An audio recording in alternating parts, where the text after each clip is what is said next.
이제 수학을 막 좀 이제 시작해 보겠다는 그런 시점에 지금 초등학교 저학년을 기준으로 제가 수학적 머리가 좀 있어야 하죠, 이런 말씀 하시는데 기계식으로 단계를 올려버리는 겁니다.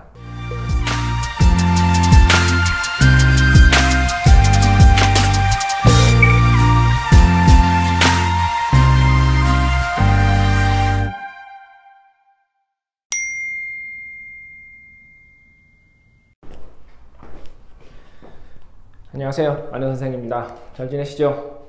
영상이 좀 업로드 기간이 좀 길어진 것 같습니다. 개인적으로 좀 일이 좀 많아가지고 2월달에 3월달 정도까지는 좀 뜸할 수 있고, 그 이후에는 또 제가 생각하고 있는 목표, 그러니까 적어도 일주일에 하나 정도는 업로드 하겠다 라는 그 목표를 한 3월 좀 후반, 3월부터는 가능하지 않을까 이렇게 생각합니다. 조금 영상이 늦게 올라오더라도 이해해 주시기 바랍니다. 오늘 내용은 초등학생 이야기입니다. 제가 초등학교 아주 저학년 이야기를 한 적은 잘 없어요. 그러니까 대부분 초등학교 고학년이나 중학생들 이야기를 많이 했고, 초등학교 저학년과 고등학생 이야기는 많이 하지 않았었죠. 근데 오늘은 이제 수학을 막 좀 똑바로 한번 이제 시작해 보겠다는 그런 시점에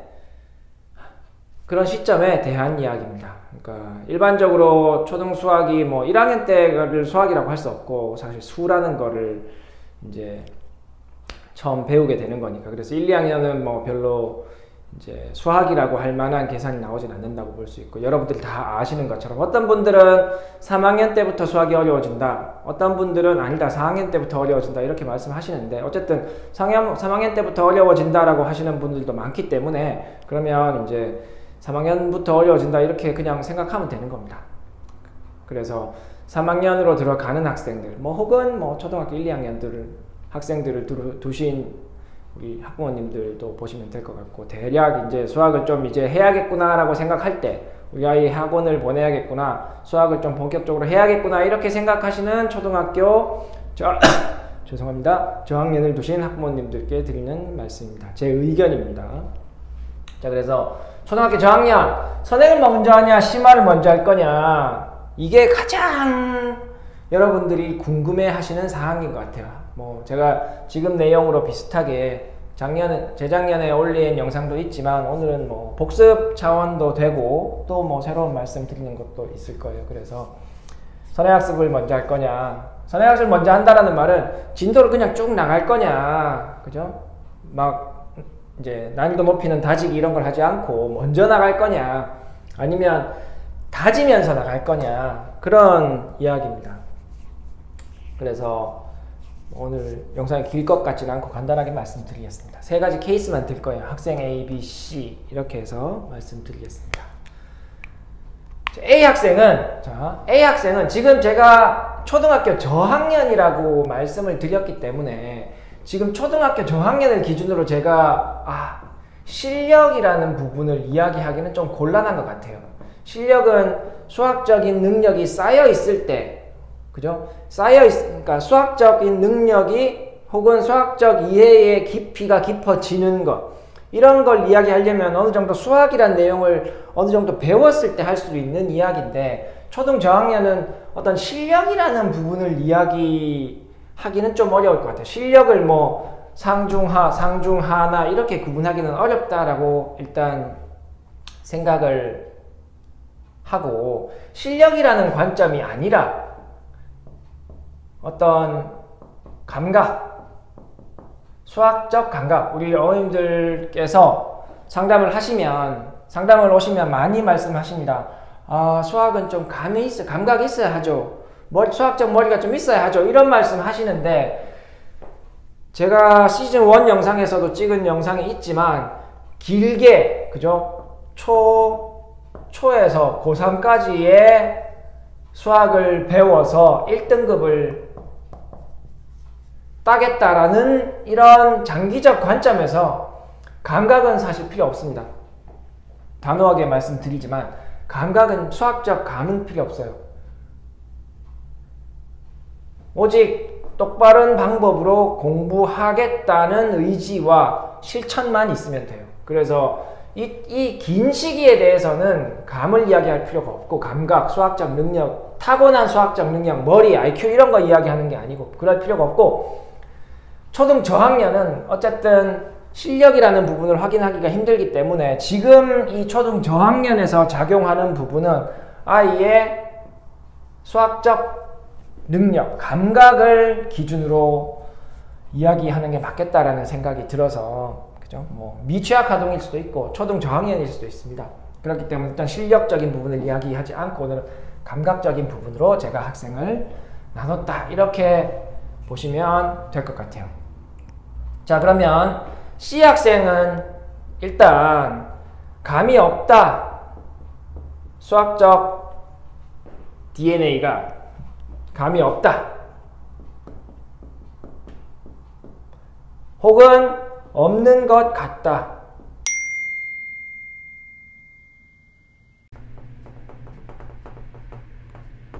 사실 이때 작용하는 건 사실은 수학적 감 더하기 어떤 한국어 능력이었죠. 그죠? 뭐 문장을 읽었는데 문제를 잘 이해하지 못하거나 이런 거는 수학적인 문제가 아니라 국어 실력이니까. 어쨌든 그런 상황이라면, 그죠? 그죠? 한국어 능력, 학년이 어리니까 한국어 능력과 수학적 감각이 전체적으로 없는 것 같다. 그러면 어떻게 해야 되겠어요? 이 친구는 무조건 기초, 그 다음에 우리가 제일 우리 초등학생을 두신 학부모들께서 실수하시는 게 기계식으로 단계를 올려버리는 겁니다. 그죠? 남들이 예를 들어서 뭐 특정 문제집을 가지고 말씀드릴 수밖에 없지만 디딤돌 기본을 했다. 기본을 했으면 기본 응용을 하고, 기본 응용을 했으면 최상위 S를 하고, 최상위 S를 했으면 최상위를 해라. 뭐 이런 정보가 너무 많기 때문에 그런 식으로 기계식으로 진행하는 경우도 있습니다. 제가 모의고사 학생들 쳐보면, 그죠? 초등학생들 모의고사를 쳐보면 다 많은 학생들이 최상위까지 봤다라고 하지만 최상위를 풀어서 목표로 하는 그 심화 문제를 풀어낼 수 있는 능력이 별로 없더라 이거죠. 물론 있는 학생도 있지만 최상위를 풀었다고 하지만 그거보다 훨씬 밑에 단계에서부터 오답이 많이 발생하는 학생들이 꽤 많다 이거죠. 그래서 기계식으로 올라가는 건 사실 위험하죠. 특히 부모님들이 보시기에 감이 없는 것 같아, 국어 실력도 부족한 것 같다, 근데 남들이 진도 막 나가고 있으니까 무조건 기계식으로 나가거나, 일단 감이 없는 것 같으면 무조건 선행학습, 남들 진도 나가는데 우리가 진도 좀 빨리 빼야 할 텐데, 이런 생각은 안 하시는 게 좋다. 그리고 주의해야 할 사항이 기초 응용 심화로 기계식으로 나가는 것. 기계적으로, 그죠? 맹목적으로 그냥 따라 나가는 것, 이런 것도 지양해야 된다 이거죠. 감이 없으면 책은 사실 읽으라고 한다고 읽는 건 아니잖아요. 그러니까 책은 사실은 뭐 어떻게 해야 독서를 하게 되는지 저는 잘 모르겠습니다. 저희 아이도 책을 많이 읽지 않고, 본인은 학교에 가서 많이 읽는다고는 하지만 제가 보기에 많이 읽지 않고, 사실 저도 어릴 때 책 많이 안 읽었거든요.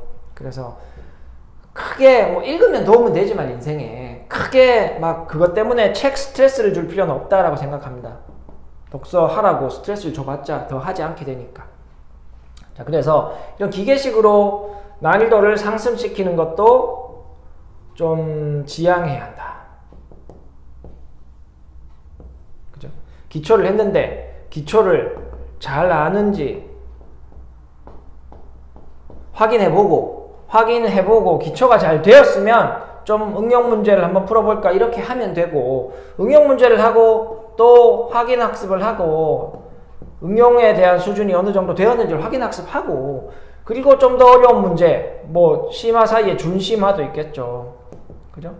이렇게 차근차근, 안 되면 다시 하면 되는 겁니다. 급한 마음을 가지고 있을수록, 그죠? 아이를 압박하게 되고 아이를 야단치게 됩니다. 잘 안 되면.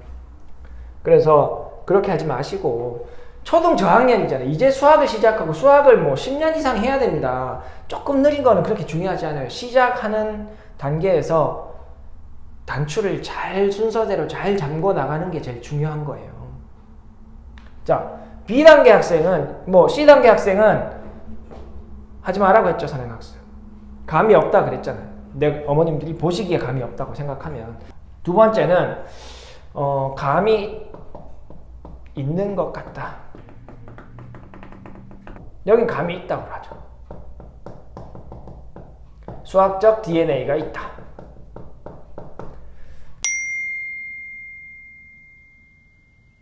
자, 그러면 감이 있는 것 같은 경우에 사실 감이 있는 것 같다와 감이 있다라는 건 사실 좀 어중간하죠. 아예 없으면은 확실히 구분이 되는데 감이 있는 것 같거나 감이 있는 거는 사실은 뭐 그렇게 확연하게 구분하기 힘들기 때문에 감이 있는 아이들이 굉장히 적잖아요. 그죠? 감이 있는 것 같은 애들이 많은 거죠. 그러니까 좀 애매합니다. 그래서 이걸 한꺼번에 말씀을 드리면 감이 있다, 감이 있는 것 같은 학생, 그럼 두 가지 종류가 있죠. 두 가지 방법. 선행을 먼저 진행하는 경우, 선행을 쭉 나가는 경우, 심화를 하면 먼저 하는 경우, 이 두 가지가 있을 수밖에 없습니다. 자, 그럼 선행을 먼저 쭉쭉쭉 나가는 경우, 그죠? 여기에는 두 가지 또 상황이 발생할 수 있죠. 좀 이런 단어 좀 이상하지만 뭐 이렇게 합시다. 뭐 영어 이게 우리나라 말보다는 좀 더 와닿는 것 같아서 자, 선행을 했는데 그 선행을 했다는 말 진도가 좀 빠르잖아요. 이번 학기 거 배우고 또 그 다음 학기 거 배우고 그 다음 학기 거 배우고 이렇게 나가게 되니까 그러면 잘 되는 경우와 잘 안 되는 경우가 있습니다. 그죠? 근데 감이 아주 있는 경우에도 본인이 사실은 그죠? 똑바로 하지 않으면 잘 안 됩니다. 그래서 잘 되는 경우와 잘 안 되는 경우가 있을 수 있고 만약에 이 잘 안 되는 경우가 발생했을 때 문제라는 거죠. 잘 되는 경우가 지속이 되면 아무 문제가 없습니다. 제가 선행학습을 반대하는 게 아니라 실력이 없는데 자꾸 선행만 하는 게 문제라는 거죠. 실력이 없으면 선행학습은 안 하는 게 맞습니다. 자, 그러면 감이 있는 것 같아서 선행을 진행했는데 나중에 보니까 잘 안 되었어. 나중에 보니까 잘 되었으면 아무 문제가 없는데 나중에 보니까 잘 안 되었어. 그러면 사실 진행한 선행은 백지 상태입니다. 저는 백지 상태라고 봅니다. 제가 한 2편의 영상에서 말씀드린 게 있는데 선행을 열심히 했지만 그 이전 선행학습 한 게 별로 남아있지 않다면 아깝게 지나온 시간 동안 한 공부가 아까운 게 아니거든요. 남아있는 게 없는데 뭐 어떻게 아까워요. 그죠? 그렇기 때문에 남아있는 게 없으면 사실 백지인 겁니다. 그럼 다시 해야 돼요. 다시 처음부터 해야 됩니다. 다시 해야 되면 그 많은 시간을 아이는 힘들었고 그죠? 뭐 재정적으로 돈은 쓰셨고 남아있는 건 없으니까 굉장히 안 좋죠. 그죠? 더 큰 문제점은 그 지나온 그 누적된 지식이 없음에도 불구하고 자꾸 그 진도를 아까워한다는 게 문제입니다. 그러면서 거기서 또 덧붙이려고 하는 거예요. 이전 학습이 무너져 있는데 거기다가 계속 진도를 나가게 되는 겁니다. 그러면 안 되죠. 그러면 그냥 수포자 되는 겁니다. 진짜로. 그렇기 때문에 그러면 이런 경우에는 다시 돌아가야 돼요. 그죠? 다시 돌아가야 돼요. 시간적으로 굉장히 낭비를 했고 감정 낭비를 많이 하게 됩니다. 이런 경우에.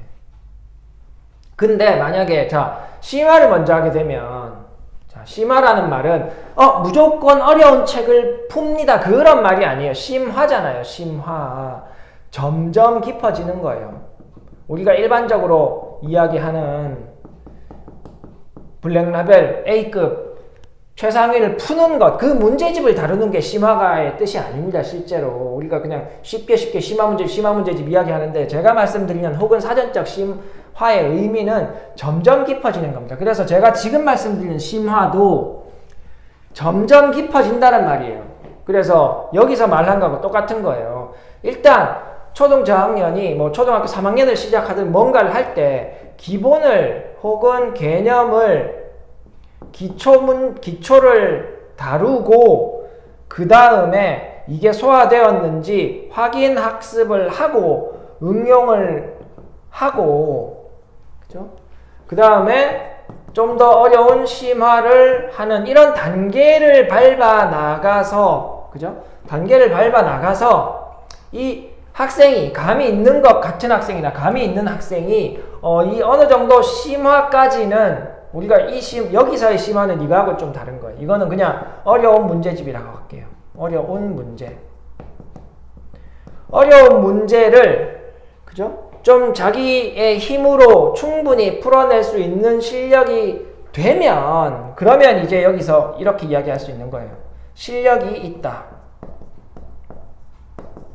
실력이 있으면, 그러면 이제 선행 학습을 한번 고려해 볼 수 있는 거죠. 해볼 수 있는 겁니다. 근데 이때는 아직, 그죠?